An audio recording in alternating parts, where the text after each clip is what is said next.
All right, yeah. So you initiated a public dialogue. So we're going to continue a public dialogue because these are kind of perfect examples of the behavior that I'm talking about and the attitudes that I'm talking about. I'm not saying you have an attitude as in like when your mom's like, get rid of that attitude, young lady. No, I'm talking about a set of beliefs and actions towards a group of people.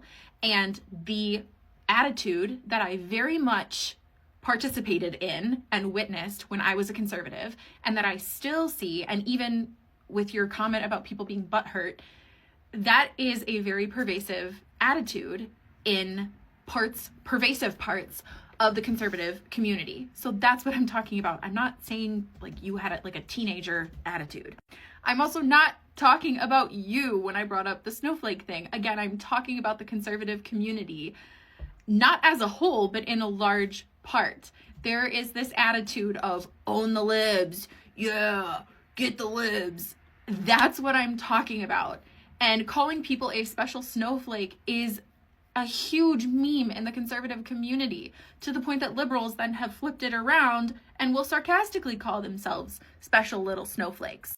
All right, now since I can only reply to one comment at a time, I'm going to include your second comment for context. The childish thing is constantly making videos about this. You can have a private conversation with me instead. Trump isn't mocking them. Clearly, from the video you shared, he wants to help rebuild. So no, it's not childish to have a frank conversation about this. Again, I'm not calling anyone names. I'm not mocking people's frustration.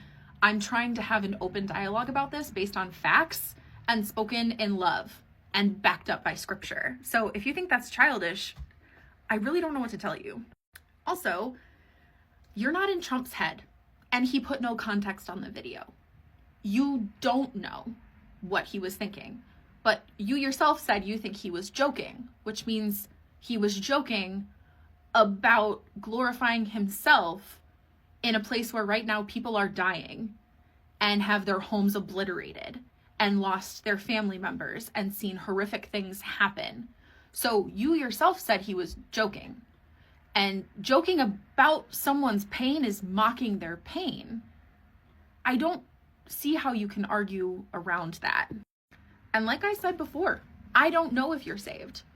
You honestly don't really know if you're saved. All we can do is keep returning to a posture of humility and submission to Christ. So I would encourage you to do that. I don't know what the answer is. You don't know what the answer is. Only God does. I went to Christian school too. That's not a flex. Going to Christian school doesn't make you a better Christian than someone else. Being a Christian for a long time doesn't make you a better Christian than someone else.